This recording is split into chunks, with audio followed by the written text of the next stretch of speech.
أعوذ بالله من الشيطان الرجيم. بسم الله الرحمن الرحيم.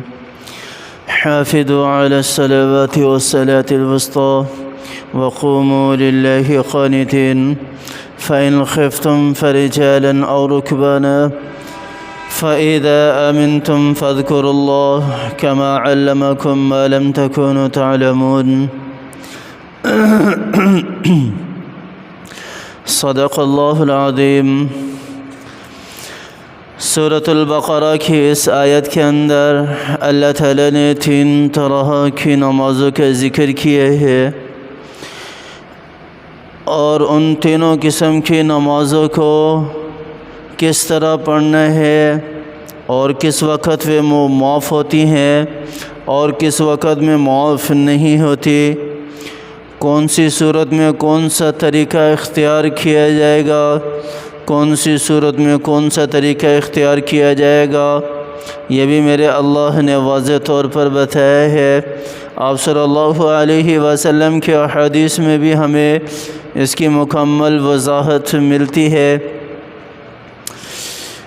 اللہ تعالیٰ نے یہاں پر 3 طرح کی نمازوں کا ذکر کیا ہے، لیکن لفظ حافظو ان تینوں کے لیے ہی ہے کہ اللہ تعالیٰ نے تینوں طرح کی نمازوں کی حفاظت کا یہاں حکم دیا ہے کہ حافظوا علی الصلوات پہلی قسم کی نماز، والصلاۃ الوسطی دوسری قسم کی نماز، اور تیسری قسم کی ہے فَإِنْ خِفْتُمْ فَرِجَالًا أَوْ رُكْبَانًا، یہ تیسری قسم کی نماز ہے فَإِذَا أَمِنْتُمْ فَاذْكُرُوا اللَّهَ كَمَا عَلَّمَكُمْ مَا لَمْ تَكُونُوا تَعْلَمُونَ. پھر تیسری قسم کی نماز کے لیے جو عذر ہے اگر وہ ختم ہو جائے تو دوبارہ پلٹ جاؤ پہلی قسم کی نماز کی طرف. تو نماز کسی صورت میں بھی معاف نہیں ہے، نماز کسی صورت میں بھی معاف نہیں ہے. صرف ایک وجہ ہے جب انسان کو نماز معاف ہو جاتی ہے، اور وہ ہے کہ انسان بے ہوشی کے عالم میں پڑا ہو، اسے کوئی ہوش ہی نہ ہو اور اس کے اوپر 5 نمازوں کا وقت بھی گزر چکا ہو. اسی حالت کے اندر تو پھر ایسے شخص کے اوپر جو ہے وہ نماز معاف ہو جاتی ہے. اور اسی طرح ہماری مائیں بہنیں جو ہیں وہ ناپاکی کی حالت میں انہیں نماز معاف ہو جاتی ہے، وہ نماز نہیں پڑھ سکتی اور وہ قضا بھی نہیں ہے ان کے اوپر. بہرحال رمضان کے روزوں کی قضا ہے، چاہے وہ کیسی ہی صورت کیوں نہ اختیار ہو جائے بندے کے ساتھ، نماز کے روزے کسی صورت معاف نہیں ہوتے. بہت ساری ہمارے مائیں بہنیں ایسی بھی ہیں جو یہ سمجھتی ہیں کہ جس طرح نماز معاف ہو جاتی ہے اسی طرح جو ہے وہ رمضان المبارک کے روزے بھی معاف ہو جاتے ہیں. بھئی رمضان کے روزے معاف نہیں ہوتے، رمضان کی قضا کرنا لازمی ہے. ہاں اس وقت وہ روزے نہیں رکھ سکتی، نہ روزے رکھ سکتی ہے، نہ قرآن کی تلاوت کر سکتی ہے، نہ قرآن کو ذکر کے طور پر پڑھ سکتی ہے، کسی بھی طرح سے قرآن کی تلاوت یا قرآن کو ہاتھ نہیں لگا سکتی، ناپاکی کی حالت کے اندر، حیض کی حالت میں، نفاس کی حالت میں. کیونکہ قرآن پاک کی آیت ہے لا یمسہ الا المطہرون، کہ جو پاکیزہ لوگ ہیں وہی قرآن کو چھوئیں گے، اس کے علاوہ کوئی قرآن کو ہاتھ بھی نہیں لگا سکتا. اگر کوئی قرآن کو ہاتھ لگائے گا تو وہ گناہگار ہوگا، وہ گناہگار ہوگا. تو یہاں پر اللہ تعالیٰ نے 3 طرح کی نمازوں کا ذکر کیا ہے. سب سے پہلی نماز حافظوا علی الصلوات، 5 نمازیں ہیں. میرے اللہ نے 5 نمازوں کا ذکر کیا. پہلی قسم کی نماز حافظوا علی الصلوات، اپنی 5 نمازوں کی حفاظت کرو. فجر کی نماز ہے، اس کے بعد ظہر کی نماز ہے، اس کے بعد عصر کی نماز ہے، اس کے بعد مغرب کی نماز ہے، اس کے بعد عشاء کی نماز ہے. یہ 5 نمازیں ہیں، 5 نمازوں کی حفاظت کرو. ایک نماز کا وقت گزر جائے تو ایمان والے کو دوسری نماز کی فکر ہونی چاہیے، دوسری نماز گزر جائے تیسری نماز کی فکر ہونی چاہیے. اور یہ تو ایمان والوں کے ایمان کی نشانی بھی ہے.